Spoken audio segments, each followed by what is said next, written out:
Support American-made tariff-free clothing with American Giant. They aren't affected by tariffs because their clothing products never left the U.S. Get 20% off your first order when you use promo code STAPLE20 at American-Giant.com. Welcome back to the Basketball Show. Paul Sir, Ryan Reed joining you. And wow, I am so excited to be talking with Allan Horton, play-by-play voice of the Minnesota Timberwolves. Allan, good morning. Thanks so much for making time. Paul, you got it, man. Oh, my gosh. And what a morning to be able to talk with you. Last night, I was telling our listeners when I introduced what we're doing our opening on the show that I had 45 minutes of sports fan bliss last night watching the Wolves close out the Lakers and then switching over and watching the Oilers close out the Kings. It was like it was like sports nirvana, Allan. But it's a great time of year. I mean, the hockey playoffs, the basketball playoffs. It's just you got multiple games to choose from on a nightly basis. It's kind of just, especially in the opening couple of rounds, there are at least 2 or 3 games every single night. And for sports fans, it is. You're right. It's an absolutely awesome period of time. It really is. Basketball nirvana. And there was certainly a spirit of joy and satisfaction in the Target Center last night as the Wolves close out the Lakers. Let's just start from a high-level view, Allan. Like, what did you see? What was the game like? Well, the atmosphere was awesome. It was one of those close to 9 p.m. tip-off. So fans are able to enjoy themselves a little bit after a long week of work and a couple of hours to have some dinner, have some cocktails, and it's always a raucous atmosphere the later that start time is. And last night was no different. And to have the series tied 1-1 and have so much on the line for a Game 3 to win it really puts you in advantage. 74% of the time the winner of Game 3 in a 1-1 series goes on to win the series. So there's a lot on the line, and after 2 kind of lopsided games, the Wolves won a lopsided Game 1, the Lakers won a lopsided Game 2, both teams building a 20-point lead in their respective wins. This one was, it was a single-digit game the entire game, and it was just until the end. And it was tied with 4 minutes to play, and this is the first time we've had a close game, like I mentioned, and the Lakers have been really good in close games this year, 7th best. The Wolves have really struggled in close games. They're 24th in the league in clutch time play. And yet it was the Timberwolves who finished 13-1 over that stretch. Lakers missed all 6 of their shots, and the Wolves hit 5 of 6 shots. So they really put their foot down when the game mattered most, and they got a really big win. Allan, as I was watching the closing minutes, of course, I guess we have to start with Anthony Edwards because that was, I think, a breakthrough game from my vantage point for this young player to assert himself in the way he did, not just scoring because he made some incredible shots, but it was setting up his teammates who also hit some good shots, but they were good shots because of the penetration and breaking the defense down by Ant. Yeah, and the gravity that he has. I mean, when you've got someone like Anthony Edwards, your defenses are so focused on him, you can't help but collapse on him, especially when he drives to the bucket, like you mentioned, and that just opens things up for the perimeter guys. And Ant had 8 assists. He had 9 in Game 1. He had 0 in Game 2. But it goes back to, guys knocking down shots. He actually, potential assist-wise, he could have had 9 assists in Game 2. But the problem was none of those shots that he set up for potential assists, the Wolves couldn't hit shots in Game 2. And so he finished with 0 assists, but he got back to doing a little bit of everything with the 29 points, the 8 rebounds, the 8 assists. And I think 17 of his points came in the second half, so he was good down the stretch. A couple of big threes to seal it, and this guy rises to the occasion. I mean, he loves these moments, which is crucial when you're going up against someone like LeBron James and Luka Doncic, who just, those guys are the elite of the elite. And of course, LeBron, you could argue, is one of the greatest players of all time. And when LeBron got it going in the fourth quarter, he hit 3 straight threes, and you're thinking, oh my God, is he going to carry this team to victory? Is he going to just dominate the final 8-9 minutes of this game? But fortunately for the Wolves, either he broke himself of that sort of confidence zone he was in, or the Wolves helped in that. But he didn't score again the rest of the way, and so it was just it was a really big moment for Ant, and he certainly led the way, no doubt. I'm talking with Allan Horton, the play-by-play voice of the Minnesota Timberwolves here on the Basketball Show. You know, Allan, as I was listening to you talk about LeBron, there's a couple of, I think it's something that's dogged him through his career, but it's not baseless. When you watch LeBron, oftentimes in closing moments, he's had a lot of great closing moments, but he's also had a lot of games where down the stretch he disappears. Now, I'm going to add an asterisk to that, though. One of the reputational advantages the Wolves have created over the last couple of years under Chris Finch is that they're really a good defensive team. I thought their team defense in the last 4 minutes was outstanding. Would you agree with that? No doubt. Yeah, no doubt. And I think that's a big part of LeBron not getting on track. He didn't have an open look, though, the final 5, 6, 7 minutes. Like, the Wolves were all over him. They were all over Luka Doncic. And, they really put the pressure on the Lakers. And that's what you want to do. The team that has been more aggressive defensively, I feel like, in this series has had the advantage because offenses can't get in the flow. And it's just really tough to even get into your offense and create a good look. Allan, I've been personally a net positive supporter of the trade that the Wolves made of Cat for Randall and DiVincenzo. I've always liked it because and I was really happy to see Karl Anthony Towns have such a great playoff game for the Knicks the other night because he seems like a really good guy, but he's never been a real good playoff guy. And I thought, like last night, I thought the Wolves had a nice benefit from Randall's tough play because I thought he played really well. And DiVincenzo had a couple of bad moments, but he had a lot of really good moments. And I feel like the Wolves are finally starting to get DiVincenzo and what he can bring to the team that echoes what he brought to the Knicks prior to the trade. Yeah, so the two things that jump out to me right now about that trade are, when they made it, it was a 2-for-1 deal, as you mentioned, Randall and DiVincenzo coming over for Towns. And so all of a sudden that made the Wolves have 7 solid players to 8. And that is really shining through in this series, that the Wolves, those are the 8 that they're rolling with. If you don't have Dante and Julius and you've got Cat instead, you're down to 7 and you're kind of hunting for that 8th or 9th man spot. The Wolves wanted to be as deep as possible, and that's shining through right now because Chris Finch has said all season they basically have 8 starters. I mean, they can start Dante, they can start Naz Reid, they can start Nickeil Alexander-Walker. All 3 of those guys have started multiple times in their career. And so they really feel like they've got one of the deeper rosters left in the NBA playoffs. The other thing that trade brought, and this is a part of Julius's game, his game is not exactly suited to the way basketball is played right now in the regular season, right? Space and pace and shooting threes. Julius is more old school, back you down, bump you inside, tough fallaways, tough up and unders, those type of things, attacking the glass, a physical style of play.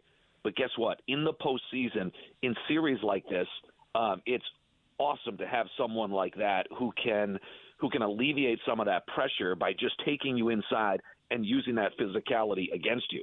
And Julius has had a really good postseason. He felt really good coming into the postseason. He just had his 3rd child right before the postseason started, a baby girl, and so he's just in a great spot, I think. And his physicality has really shined through. And the other thing too is Julius has gravity too. So when he goes to work inside, defenses just naturally collapse a little bit. They take a step or 2 off because you want to help out with somebody inside. And with Julius's passing ability, I mean, in the regular season, he set up more 3-point shots for the Timberwolves than any other player on the floor. He assisted Ant on more shots and threes than any other player on the floor. He's a willing passer, and he's a really good passer at that. But his style of play, I think, really fits in this series, which has been, it is so physical, and there's so much clutching and grabbing. When you have someone who has that style like Randall does, I think it pays huge dividends. Well, that's such a great point. And thank God for some old school basketball in the midst of the obsession with, spacing the floor and basically having teams clone their style of play. I love it when you get that injection of effective basketball that still fits. And in fact, I love the fact that it's counterintuitive at the time you need that kind of thinking in order to be successful. So I think that's a great summary that you just offered. Now, there's controversy about the jovial exchange between LeBron and Ant. I'm curious about your perspective, and I'll frame it this way. I've been watching the Celtic City series on HBO. You wouldn't see that in the Celtics. No. But I'm not saying it's bad for the game. I have my own opinion, but I'm curious about your opinion. LeBron and Ant won a gold medal for the United States in the Olympics. Obviously, they're buds. But, is there anything to even be discussing here, or is it just the way the modern game has evolved? So I assume we're talking about during that one review that lasted what felt like an eternity. An eternity, those guys are kind of hanging out at midcourt, joshing it back and forth. Yeah. It's interesting. From a Wolves perspective, I don't worry about Anthony Edwards. I think Ant, he's not been afraid to try to show up Kevin Durant or Luka Doncic or LeBron James. He lives for those moments. So I think the Wolves have complete trust in him. From a Laker perspective, it was kind of LeBron who kind of came down and hung out by midcourt. And I thought in the postseason last year when Ant kind of got in Kevin Durant's face and KD just kind of smiled, I thought that was a telling moment. I would have liked to seen, if I'm a Suns guy or a Kevin Durant guy, I would have liked to seen him kind of come back and match what Ant did. This was a little bit different. Obviously, you mentioned those guys played for Team USA. They really have a great fondness for one another. Hard not to around Anthony Edwards. He's just got such a magnetic personality. Steph gravitated to him. LeBron did. AD did on that World Cup team or that Olympic team. So it's easy to kind of fall in love with Ant because he's just so personable. But then he's got that killer instinct. So I don't worry about it from Ant's perspective. I'm not quite sure. I guess if you're the Lakers, I guess I would have rather seen LeBron kind of stay toward his huddle, get his guys going, all that kind of stuff. So maybe I don't worry about it from Wolves' perspective. Maybe I guess I do if I'm the Lakers.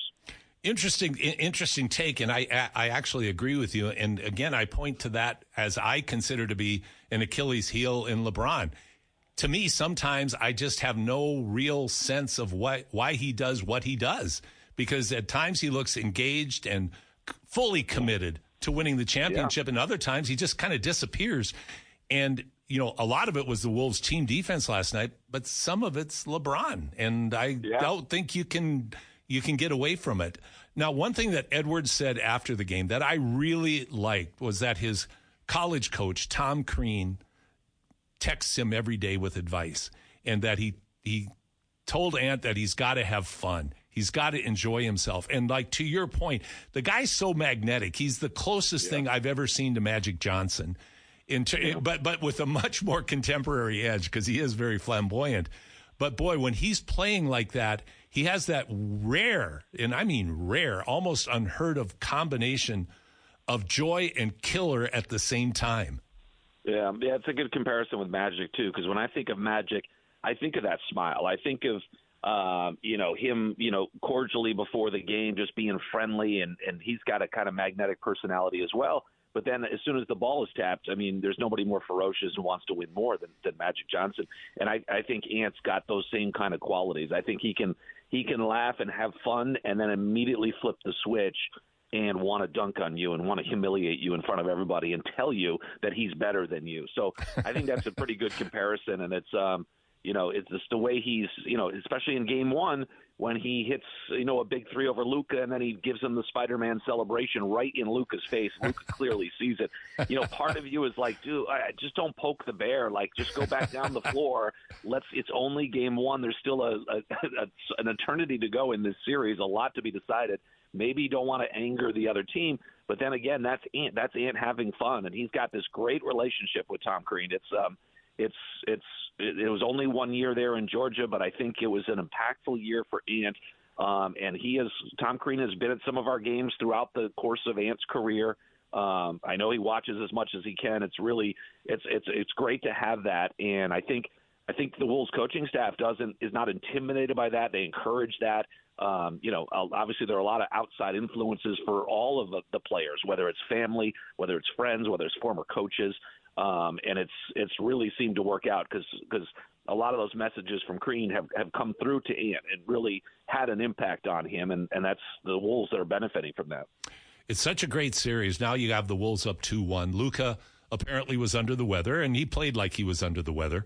So if he's feeling better and the Lakers are at full strength, and the Lakers have we were talking in our opening comments, Allan, about the big three of just absolutely inexplicable, stupid moves that have been made during the NBA season. The Dallas trade, number one, and then the firings of the Memphis and Denver coaches that are just like you just can't capitalize stupid enough times from my vantage point. For all three of those moves, they're indefensible.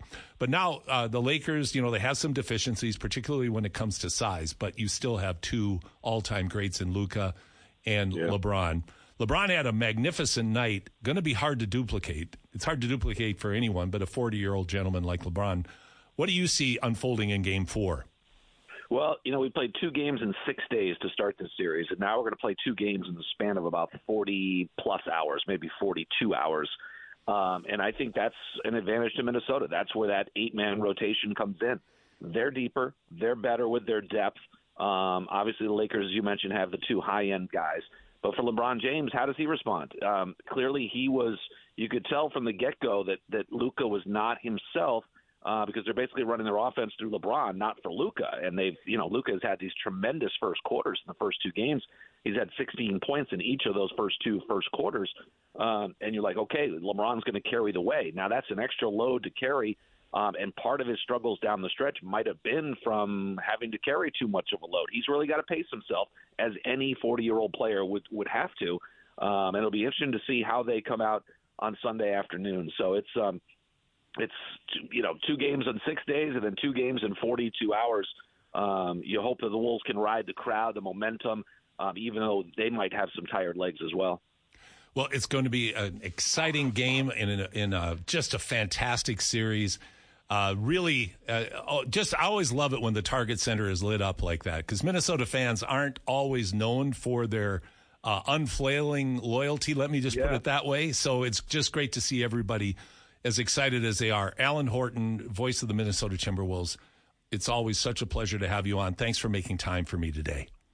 Paul, you got it. We'll do it again, and hopefully it's a deep run in Minnesota, because the fans have certainly deserved it. You're right. When that place gets rocking, it's great to actually have success at home too. It's always been a doom and gloom attitude when it comes to Minnesota sports, whether it's the Vikings, whether it's the Wild, or whether it's the Timberwolves or the Twins. Everybody's just waiting for the rug to be pulled out. So it's great to have games like this where you actually pull it out and you can make deep playoff runs like last year, and it's 4 straight years in the postseason. Develop that winning culture, even though it hasn't resulted in a title yet. You want to pave that way, and so you're trying to cut into that pessimistic mindset that I think a lot of sports fans have. I think, unfortunately, that's kind of the way sports has gone in a lot of markets, where you're just like, well, if we don't win it all, then it's a complete and utter failure of the season, without enjoying a lot of the things that make sports great. Yeah, like enjoying the journey. That's so true, Allan. Thanks so much. Have a great weekend. Looking forward to listening to your coverage tomorrow.